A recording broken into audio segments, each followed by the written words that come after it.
শুরু হচ্ছে আজকের গল্প বাঁধন। কলমে মাধবী ভট্টাচার্য।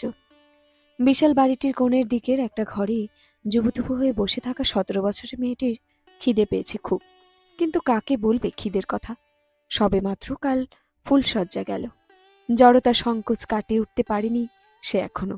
এই এত বড় বাড়িতে কত যে লোক, সবাইকে চিনেই উঠতে পারেনি। যার ভরসায় এ বাড়িতে এসেছে তাকেও দেখতে পাচ্ছে না সকাল থেকে। 10টার উপরে বেজে গেছে, এখনো কেউ কিছু খেতে দিল না। বাবার বাড়িতে সকাল 9:30টার ভিতরেই ভাত খেতে বসিয়ে দিত মা। গরম গরম ভাত, ডাল, আলু ভাজা বা অন্য যে কোনো তরকারি যা হতো। খাবারের কথা মনে হতেই পেটের ভেতরটা মোচড় দিয়ে উঠল। লজ্জার মাথা খেয়ে ঘর থেকে বেরিয়ে রান্নাঘরের দরজায় উকি দিল সে। মাটিতে পিঁড়ি পেতে বসে দুটো বাচ্চা ছেলে আর একটা ওরই বয়সী মেয়ে ভাত খাচ্ছে। একজন বয়স্ক মহিলা পরিবেশন করছেন। খেতে খেতে মেয়েটা হঠাৎ মাথা তুলে তাকালো, লজ্জা পেয়ে সরে যাচ্ছিল। মেয়েটা ডেকে উঠল, বৌমণি এসো, এদিকে এসো। দাঁড়ালো লাজুক ভঙ্গিতে। মেয়েটা বলল, খাওয়া হয়েছে তোমার? দুদিকে মাথা নাড়ল সে। চমকে উঠে মেয়েটা পরিবেশনরত মহিলাকে বলল, সে কি কাকিমণি, বৌমণিকে এখনো খেতে দাওনি? বয়স্কা মহিলা বললেন, বড়দা বলে দিয়েছেন সবার খাওয়া হয়ে যাওয়ার পর তবেই নতুন বউকে খেতে দিতে। ছি ছি, বাবার এ কি অন্যায় কথা, এক্ষুনি খেতে দাও ওকে। কিন্তু বড়দা, ইতস্তত করছেন মহিলা, বাবার সঙ্গে আমি কথা বলে নেব, তুমি খেতে দাও ওকে। নতুন বউ লজ্জিত ভঙ্গিতে পিঁড়ি পেতে বসল। ভাতের থালা সামনে আসতেই গোগ্রাসে খাওয়া শুরু। পাশে বসা মেয়েটা বলল, খুব খিদে পেয়েছিল তাই না? মা খুব অসুস্থ, বিছানা থেকে উঠতে পারে না, জানোই তো। আমিও কলেজে যাবার তাড়ায় তুমি খেয়েছো কিনা জিজ্ঞেস করতে ভুলেই গেছিলাম। রাগ করো না বৌমণি। চুপ করে শুনছিল নতুন বউ। এবার বলল, রাগ কেন করব?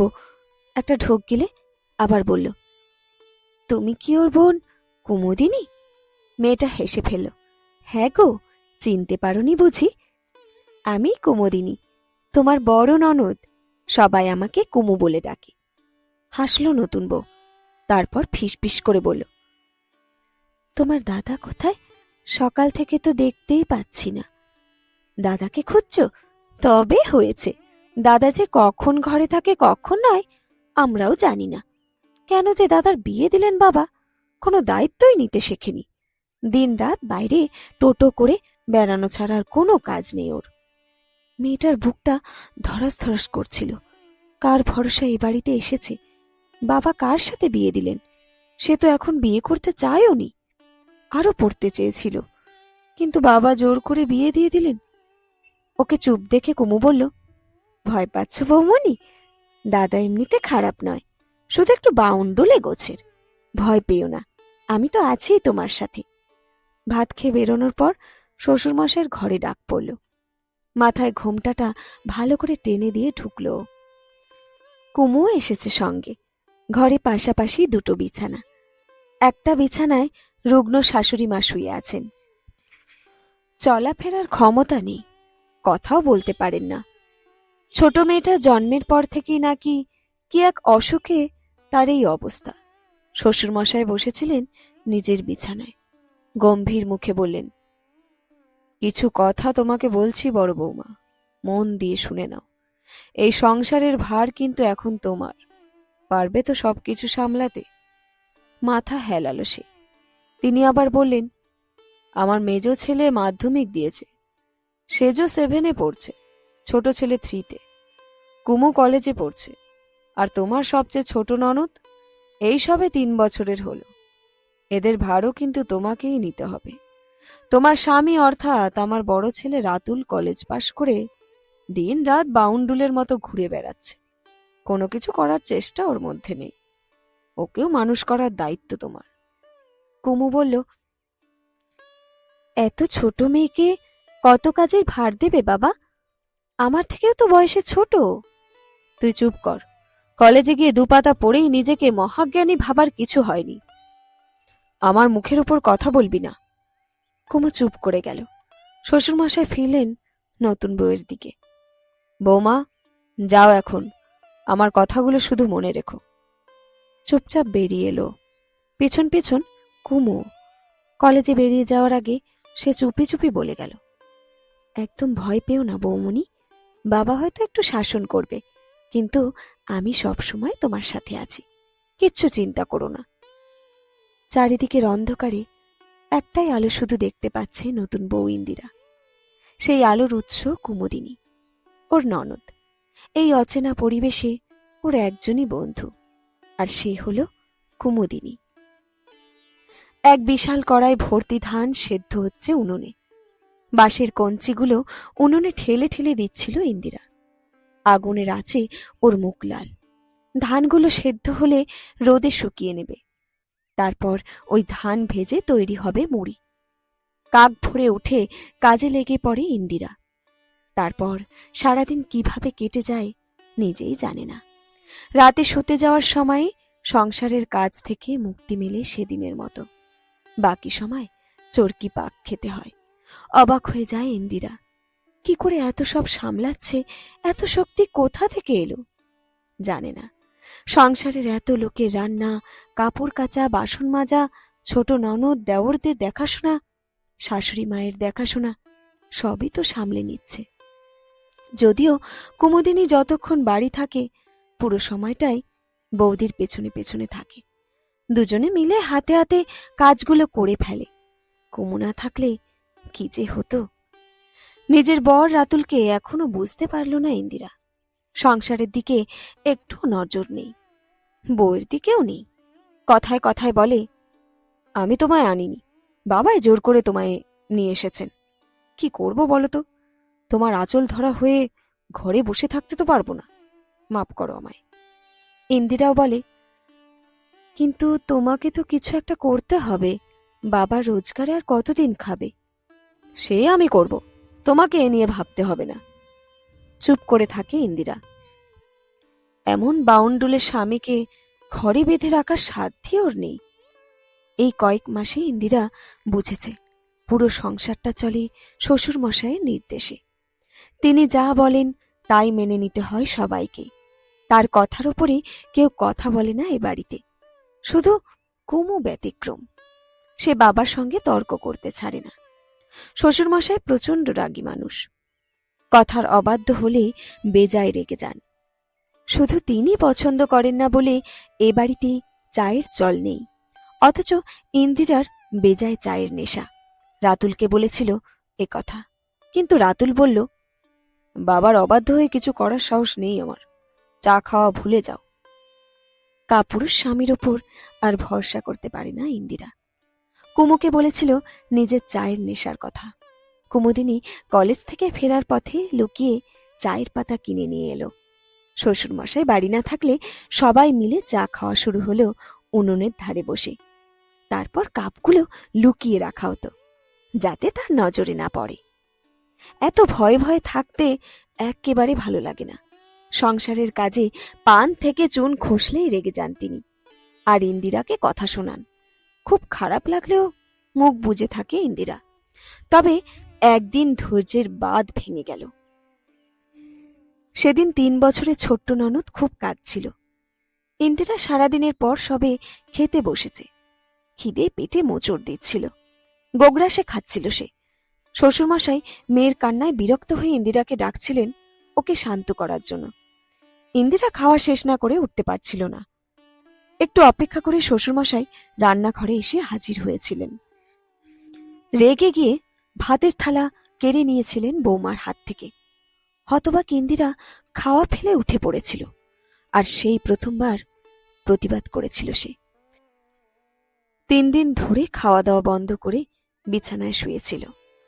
কোমর সাধাসাধি, রাতুলের ধমকানি কিছুই টলাতে পারেনি ওকে। অবশেষে শ্বশুরমশাইকেই বাধ্য হয়ে বৌমার কাছে মাথা নত করতে হয়েছিল। ইন্দিরার ঘরে এসে বলেছিলেন, রাগের মাথায় অনেক বড় ভুল করে ফেলেছি, তুমি আর রাগ করে থেকো না মা, তুমি আমার ঘরের লক্ষ্মী, তুমি না খেয়ে থাকলে যে সংসারের অকল্যাণ হবে। তোমার শাশুড়ি মা অসুখে শয্যাশায়ী, বাচ্চাগুলোকে দেখার কেউ নেই। আমার মাথার ঠিক নেই গো মা, এবারে ক্ষমা করে দাও আমায়। শ্বশুর মশাইয়ের কথা ফেলতে পারেনি ইন্দিরা। কুমু পরে বলেছিল, বাবাকে বেশ জব্দ করেছে বৌমণি, আজ পর্যন্ত কেউ পারেনি এমন। ইন্দিরা তাকে জব্দ করতে কিছুই করেনি, সে শুধু তার অপমানের প্রতিবাদ করেছিল। এ সংসারের জন্য সব কিছু করবে সে, কিন্তু নিজের মান বিসর্জন দিয়ে নয়। বছর 5 কেটে গেছে। শাশুড়ি মারা গেছেন অনেক দিন। রাতুল এখন গ্রামের স্কুলেই শিক্ষকতার কাজ করে। আগের চেয়ে অনেক বদল হয়েছে ওর। সংসার এবং ইন্দিরার দিকে মনোযোগী হয়েছে অনেক। কুমুরও বিয়ে হয়ে গেছে, একটা মেয়েও হয়েছে বছর খানিক হলো। তবে মেয়েটার জন্মের পর থেকে খুব অসুস্থ থাকে কুমু। সকালে রান্নার কাজ সারছিল ইন্দিরা, হঠাৎ শ্বশুরমশাইয়ের হাউ হাউ করে কান্নার আওয়াজ কানে যেতে বুকটা ধড়াস করে উঠল। দৌড়ে বাইরে বেরিয়ে দেখল শ্বশুরমশাই কাঁদতে কাঁদতে মাটিতে বসে পড়েছেন। চোখের সামনে অন্ধকার দেখছিল ইন্দিরা, মাথা ঝিমঝিম করছিল। এ কি করে সম্ভব? কুমু আর নেই। ওর মিষ্টি হাসি হাসি মুখটা মনে আসতে ঝরঝর করে কেঁদে ফেলল সে। অনেকদিন থেকেই কুমুকে দেখতে যাওয়ার কথা হচ্ছিল, কিন্তু এর আগে এমন দুর্ঘটনা ঘটে যাবে কে জানত। শ্বশুরমশাই এই ঘটনার পর থেকে চুপচাপ হয়ে গেলেন একদম। নিজের ঘরেই বসে থাকেন সারাদিন। বড় কষ্ট হয় ইন্দিরার। এই ঘটনার বছর খানেক বাদে একটা চিঠি এলো বাড়িতে। কুমুর বর অসিতের লেখা। লিখেছে কদিনের মধ্যেই বিয়ে করবে। ওর মায়ের বয়স হয়েছে, কুমুর মেয়েকে দেখাশোনা করার কেউ নেই। যদি কুমুর বাপের বাড়ির লোকেরা বাচ্চাটির দায়িত্ব নেন খুব ভালো হয়। শ্বশুরমশাই চিঠিটি পড়ে বললেন, এখন কি হবে বৌমা? অসিত যে এত স্বার্থপর বুঝিনি তো আগে। ইন্দিরা শান্তভাবে বলল, এত ভাবার কিছু হয়নি বাবা। আমার 2 ছেলের সাথে কুমুর মেয়েকেও মানুষ করব, ওর কোনো অযত্ন হবে না আমি থাকতে। শ্বশুরমশাই বিহ্বল দৃষ্টিতে তাকালেন। তুমি সত্যি আমার ঘরের লক্ষ্মী বৌমা, বুক দিয়ে আগলে রেখেছ সংসারটাকে। ইন্দিরা এত কিছু বোঝে না, সে শুধু জানে সংসারের এতগুলো মানুষ ওর ওপরেই নির্ভরশীল, তাদের জন্য এটুকু তো করতেই হবে। কুমুর কাছে তো কৃতজ্ঞতার সীমা নেই, ওর জন্য সব কিছুই করতে পারে। বলো কি ঠাম্মা, এত কষ্ট করেছো তুমি, তবু সেই সংসারের জন্য নিজেকে বিলিয়ে দিয়েছ? আমরা হলে যে কি করতাম কে জানে। নাতনির কথায় ফোকলা দাঁতে হাসেন ইন্দিরা। নাতি নাতনিরা ঘিরে বসে আছে তাকে। তাদের শখ হয়েছে ঠাম্মার পুরানো দিনের গল্প শুনবে। বড় নাতি কমলের বিয়ে উপলক্ষে বাড়িতে অনেক লোক, আসর জমেছে ভালোই। নতুন বউ তুলিও আসছে আসরে। ইন্দিরা আপন মনে ভাবেন, ভালোবাসা দিয়ে সংসারটাকে আগলে রেখেছিলেন, বিনিময়ে ভালোবাসা পেয়েছেনও প্রচুর। দেওর ননদদের কাছে তো তিনি মায়ের মতোই ছিলেন। শ্বশুর মশাইও পরে রীতিমতো চোখে হারাতেন ইন্দিরাকে। মৃত্যুশয্যায় শুয়েও বারবার ক্ষমা চেয়েছিলেন ইন্দিরার কাছেই। আমি অনেক অন্যায় করেছি তোমার সাথে, কিন্তু তুমি কখনো ধৈর্য হারাওনি মা। পারলে এই বুড়ো বাপটাকে ক্ষমা করে দিও গো মা। এসব কথা মনে পড়লে এখনো চোখে জল চলে আসে ইন্দিরার। অশ্রু সজল চোখে আপন মনে বিড়বিড় করেন, সংসারটা বড় কঠিন জায়গা গো দিদি ভাই। একমাত্র ভালোবাসাই পারে সব কিছু সহজ করে দিতে। একবার ভালোবেসে দেখো, সব কিছু কত সহজ। নতুন বউ তুলি মুগ্ধ হয়ে শোনে। সত্যি একমাত্র ভালোবাসায় প্রতিটা সম্পর্কের বাঁধন মজবুত করে তোলে। বাঁধন যত মজবুত হয়, সম্পর্কের আলগা হয়ে যাওয়ার সম্ভাবনাও ততই কম হয়। কে না জানে। শেষ হলো আজকের গল্প বাঁধন, কলমে মাধবী ভট্টাচার্য। গল্পটি সংগৃহীত হয়েছে ফেসবুক পেজ গল্পগুজব, কলমে মাধবী ভট্টাচার্য।